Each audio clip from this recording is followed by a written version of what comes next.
Rizik kabur ke Arab sejak April 2017 sampai hari ini sudah 6 kali Rizik dikabarkan akan pulang ke Indonesia. Namun nyatanya Rizik selalu batal pulang.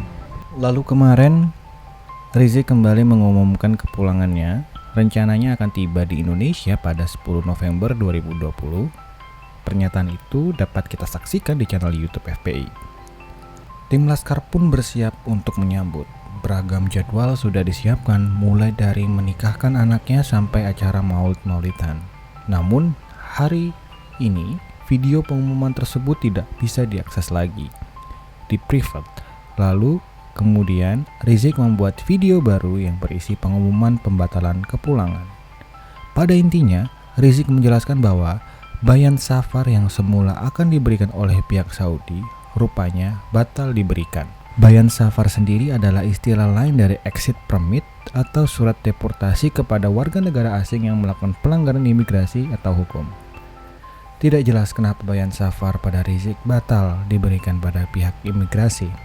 Tapi, jika membaca pernyataan Kedubes RI di Arab Saudi, Agus Maftuh sudah menjelaskan secara gamblang bahwa Rizik tidak hanya menyandang label overstay, tapi juga 2 kasus hukum yang tidak bisa dibuka ke publik.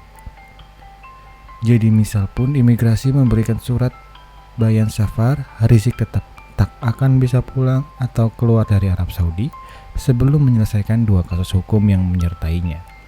Sudah banyak kasus di mana WNI yang mendapat surat deportasi atau bayan safar gagal pulang karena ada kasus hukum yang belum selesai.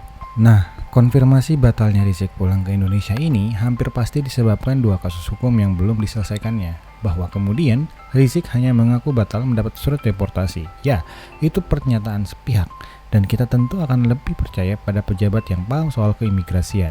Sebenarnya, jalan deportasi ini adalah jalan yang paling murah karena tak perlu membayar denda overstay sebesar 600 juta rupiah. Namun, konsekuensi dari deportasi adalah catatan hitam di imigrasi. Dan setahu saya, yang bersangkutan akan dilarang masuk ke Arab Saudi selama beberapa tahun ke depan. Dan artinya, Rizik akan terkena blacklist untuk alasan apapun seperti umroh dan haji. Nah, pertanyaannya, dengan 2 kasus hukum yang dilakukan Rizik selama berada di Arab Saudi, apakah masih ada kemungkinan Rizik bisa pulang? Jawabannya sederhana, tentu saja bisa. Asalkan Rizik mau menjalani hukuman atau membayar denda sesuai peraturan kerajaan Arab Saudi. Selama Rizik belum bersedia menjalani hukuman atas 2 kasus hukum yang dilakukannya, baik itu penjara atau denda uang, maka selama itu pula Rizik tidak akan bisa pulang ke Indonesia. Ini artinya Rizik sudah 7 kali batal pulang ke Indonesia dan selama 3 tahun 7 bulan berada di Arab Saudi. Hal ini terjadi bisa karena Rizik tak paham masalah hukum seperti TKI dan TKW pada umumnya yang berusaha mencari jalan tikus, mencari celah sistem untuk bisa pulang ke Indonesia, atau bisa juga karena dana yang tersedia tidak cukup untuk membayar denda-denda atas kasus hukum yang dilakukan Rizik. Jika membaca tweet dari Ferdinand menanggapi rencana kepulangan Rizik, Ferdinand menyebut kalau Kaplan membawa sekoper uang untuk menyelesaikan kasus-kasus hukum Rizik. Kaplan sendiri adalah tokoh karakter yang selama ini diidentikan dengan JK, mantan Wakil Presiden Republik Indonesia, yang kebetulan memang sedang melakukan umroh. Sehingga ada kemungkinan lain dari kasus batal pulang ini bisa juga karena tidak terjadi deal politik, tidak cocok harga dengan kapasitas Rizik yang sebenarnya tak terlalu berpengaruh. Pada akhirnya Rizik dan pendukungnya harus paham bahwa Arab Saudi punya aturan sendiri, sehingga cara penyelesaiannya harus sesuai aturan Arab Saudi. Percuma Fadlizon, Fahri Hamzah, Prabowo, Tommy Soeharto ataupun JK datang menyambangi, percuma. Juga yang punya uang banyak kalau pada akhirnya tak mau mengikuti aturan-aturan yang berlaku. Dan Rizik juga harus paham bahwa posisinya di Arab Saudi kini sama seperti TKI yang tak punya visa. Posisinya lemah sekali, sehingga perlu pendampingan kedutaan dan terbuka untuk menyelesaikan kasus-kasusnya.